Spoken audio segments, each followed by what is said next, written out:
कभी ऐसा महसूस होता है कि हम जो कहते हैं और जो करते हैं उसमें एक बहुत बड़ा फासला है? आज हम एक ऐसी ही बेचैन कर देने वाली तहरीर की रोशनी में ईमान के उन तज़ादात को समझने की कोशिश करेंगे जिन्हें हम अक्सर मानने से कतराते हैं। बात शुरू ही एक ऐसे जुमले से होती है जो सीधा दिल पर लगता है।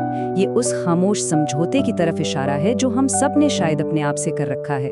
एक ऐसी हकीकत में जीने का समझौता जो हमारे दावों के बिल्कुल उलट है, और इस सच का सामना करने से हम सबको डर लगता है। और वो हकीकत क्या है? वो ये है कि हमने खुदा को नहीं बल्कि खुदा के नाम को इस्तेमाल करना शुरू कर दिया है। मतलब ये कि ईमान अब कोई ज़ाती ताल्लुक नहीं रहा, बल्कि एक ढाल, एक हथियार या बस अपनी शनाख्त का एक लेबल बनकर रह गया है। तो ये नाम एक औजार के तौर पर कैसे इस्तेमाल हो रहा है? सबसे पहला नुक्ता ये है कि मुकद्दस किताब, जिसे खुद को देखने का आईना होना चाहिए था, वो अब दूसरों पर तनकीद का एक हथियार बन चुकी है। ये तो हम रोज देखते हैं, है ना? जब किसी और पर उंगली उठानी हो तो आयतें फौरन ज़बान पर आ जाती हैं, लेकिन जैसे ही वही आयत हमारी अपनी जिंदगी की तरफ इशारा करे तो फौरन स्याको सबाक और गहरी तशरीह की दलीलें शुरू हो जाती हैं। तो इस रवैये का नतीजा क्या निकलता है? नतीजा ये है कि जिस किताब का मकसद दिलों को जोड़ना और बदलना था, वो अब दिलों को तोड़ने और दूसरों को नीचा दिखाने का एक हथियार बन गई है। इसका जो असल रूहानी जौहर था वो कहीं खो गया है। किताब को हथियार बनाने का ये रवैया दरअसल एक बहुत गहरे मसले की सिर्फ एक अलामत है। चलें अब जरा और गहराई में उतरते हैं और मसले की जड़ को देखते हैं। हमारे दावों और हमारे अमल के दरमियान जो खुला तजाद है उसे देखते हैं। क्या ये वाकई ईमान है या कुछ और? यहाँ दावे और हकीकत बिल्कुल आमने सामने हैं। एक तरफ हम कहते हैं खुदा मोहब्बत है, लेकिन हमारा अपना रवैया अक्सर बेरहमी से भरा होता है। हम माफी की बड़ी बड़ी बातें करते हैं मगर दिल में बरसों की कदूरत पाल के रखते हैं। दुआ में आंसू बहाते हैं और फिर बाहर निकलकर अपनी अमली जिंदगी में लोगों के दिल तोड़ते हैं। ये जो फासला है ना, यही तो असल सवाल।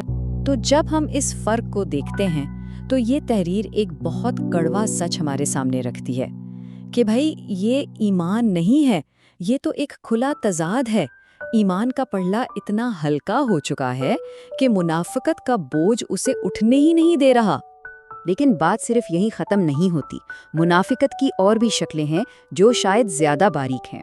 आइए अब इसके दो और शक्लों को देखते हैं। एक, नाइंसाफ़ी पर खामोशी, जिसे तकद्दुस समझ लिया गया है, और दूसरा, ज़ाहिरी दिखावा, जिसे रूहानियत का नाम दे दिया गया है। पहला धोखा है खामोशी का। हमने नाइंसाफ़ी के सामने चुप रहने को एक मुकद्दस और नेक अमल मान लिया है। ये बहुत आसान रास्ता लगता है ना, बस ये सोचना कि खुदा खुद देख लेगा और हमारा काम सिर्फ खामोश रह के अपनी इबादत करना है। लेकिन ये तहरीर इस आरामदेह सोच को आप कह लें कि झंझोड़ के रख देती है। ये याद दिलाती है कि बाइबल के मुताबिक खुदा अक्सर इंसानों की आवाज़ के जरिए ही बोलता है। इसलिए कई बार हमारी खामोशी तकवा नहीं बल्कि गुनाह में एक खामोश हिस्सेदारी बन जाती है। और फिर आता है दूसरा धोखा, दिखावे का, जहाँ रूहानियत एक स्टेज परफॉर्मेंस बनकर रह गई है। पैमाना ये नहीं कि दिल की हालत क्या है, बल्कि ये है कि कौन कितना ऊंचा बोलता है, कौन ज्यादा दिखावे के आंसू बहाता है, या कौन सबसे ज्यादा मजलूम नजर आता है। इस दिखावे के बिल्कुल उलट ये हवाला हमें एक बहुत अहम बात याद दिलाता है कि जब मजहब खुद जबर और दिखावे का जरिया बन रहा था तो यसू ने खामोशी इख्तियार नहीं की थी, बल्कि उन्होंने ही सबसे बुलंद आवाज उठाई, सबसे ज्यादा शोर मचाया। ये सारी बातें, ये सारे तजादात हमें एक बहुत ही बुनियादी, एक मरकजी सवाल की तरफ लेकर आते हैं। आखिर हमारी दुआ का असल मकसद क्या है? ये अगला हिस्सा इस बुनियादी गलत फहमी को बेनकाब करता है जो शायद हमारी तमाम रूहानी जिद्दोजहद की जड़ है। और शायद पूरी तहरीर का सबसे चौंका देने वाला, सबसे बेचैन कर देने वाला सच यही है कि हमारी दुआओं का मरकज़ खुदा से बदले हुए दिल मांगना नहीं है, बल्कि सिर्फ बदले हुए हालात की दरख्वास्त करना है। हम चाहते हैं कि हमारी मुश्किलें बदल जाएं, लेकिन हम खुद ना बदलें। तो ये सवाल अब हम सब के लिए है। जब दुआ के लिए हाथ उठते हैं तो दिल में असल ख्वाहिश क्या होती है? کیا ہم یہ مانگ رہے ہوتے ہیں کہ یا اللہ یہ مسئلہ ختم ہو جائے، یا یہ کہ یا اللہ اس مسئلے کے ذریعے میں بدل جاؤں؟ اچھا، اگر دعا کا مقصد خود کو بدلنا ہے تو اس کا مطلب ہے کہ تبدیلی اکثر بے چینی سے ہی شروع ہوتی ہے۔ تو ایک لمحے کو سوچیں، کیا ہو اگر مقدس کتاب کا مقصد ہمیں سکون دینا ہو ہی نہ؟ کیا ہو اگر اس کا اصل مقصد ہمیں بیدار کرنا ہو؟ اس ساری مسئلے کی جڑ کو شاید ایک لفظ میں بیان کیا جا سکتا ہے: عادت، ہیبیچویشن۔ یہ کیا ہوتا ہے؟ یہ وہ عمل ہے جب ہم کسی چیز کے اتنے عادی ہو جاتے ہیں کہ اس کے الفاظ، اس کا پیغام ہم پر کوئی جذباتی یا فکری اثر ڈالنا ہی چھوڑ دیتا ہے۔ تو اصل سچ یہ نہیں کہ ہم بائبل کے خلاف جی رہے ہیں، نہیں، سچ تو یہ ہے کہ ہم اس کے اتنے عادی ہو چکے ہیں کہ اس کی آگ ہم پر اثر ہی نہیں کرتی۔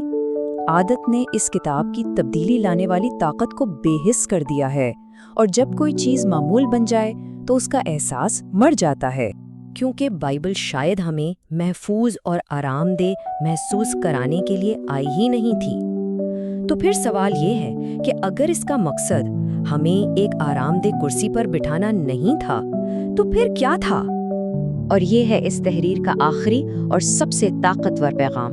یہ کتاب ہمیں بے چین کرنے آئی تھی، ایک ایسی مقدس بے چینی جو ہمیں غفلت کی نیند سے جگائے اور جاگنے کے بعد حقیقی تبدیلی کی طرف لے جائے۔ تو سوال یہ رہ جاتا ہے کہ کیا ہم اس بے چینی کو گلے لگانے کے لیے تیار ہیں؟